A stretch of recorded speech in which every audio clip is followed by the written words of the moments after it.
నమస్కారం రఫీ గారు. నమస్కారం సార్. ఓకే. మీరు మీ పేరు, మీ ఊరు ఒకసారి నాకు చెప్తారా? నా పేరు రఫీ. షాపురం, ఆ! సంగే మండలం, జిల్లా వరంగల్. ఓకే. ఇప్పుడు మీరు అప్సా ఐటీ వాడారా? అప్సైడ్ వాడడం బస్ స్టాండ్ తీసుకున్నా. ఆహా! 7 ఎకరాలకు మొత్తం అడుగు చల్లేసిన. ఆ! ఇక మళ్ళీ నేను వాళ్ళని అడగలేదు, నేను తీసుకోలేదు. ఓకే. ఇప్పుడు మరి ఎన్ని లీటర్లు తీసుకున్నారు? లీటర్ తీసుకున్నా. లీటర్ తీసుకుంటే 7 ఎకరాలు రాదుగా మరి? 7 ఎకరాల కంటే కొంత తగ్గించి 4 ఎకరాల వరకు చల్లిన. ఆ! ఎకరం పత్తి కొట్టిన. ఆ! పత్తిలో ఎలా అనిపించింది? పత్తిలో గ్రోతింగ్ బాగానే ఉన్నది. మరి ఇప్పుడు మేమనేది మీకు చెప్పినప్పుడు 1 లీటర్ కొనుక్కొని 2 ఎకరాలకు వాడమని చెప్పిర్రుగా మీకు.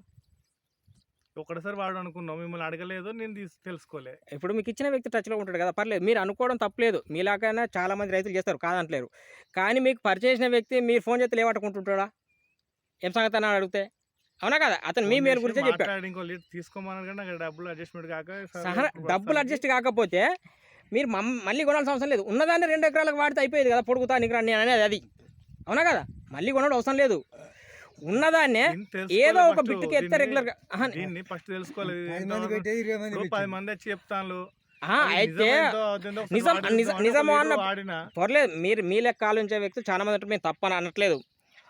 మేము కూడా ఏం చెప్పినాం, నిగరాన్ని ఒక బిట్టుకు వాడమన్నాం. దాని ఫలితం మీకు తెలిసి ఉండేది కదా అని అనేది అది తెలుసుకోలే. ఈ కాంచెం తెలుసుకొని మీ దగ్గర అడిగి నెంబర్ తీసుకుని ఫీడ్ చేసుకొని. సరే, మీరు ఒకసారి వాడినామంటారు, 6 ఎకరాలు 7 ఎకరాలు వాడినామన్నారు. మరి అప్పుడు ఎట్లా అనిపించిందండి? బాగానే ఉంది.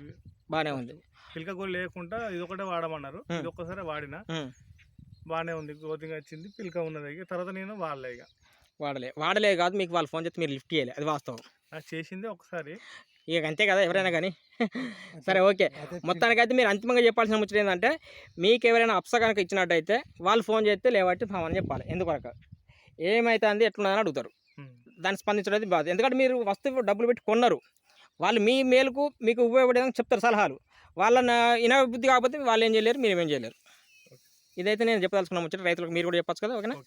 ఓకే. మీ పేరన్నా? జంపయ్య. చంపయ్య. సరే, ఓకే. షాపూర్.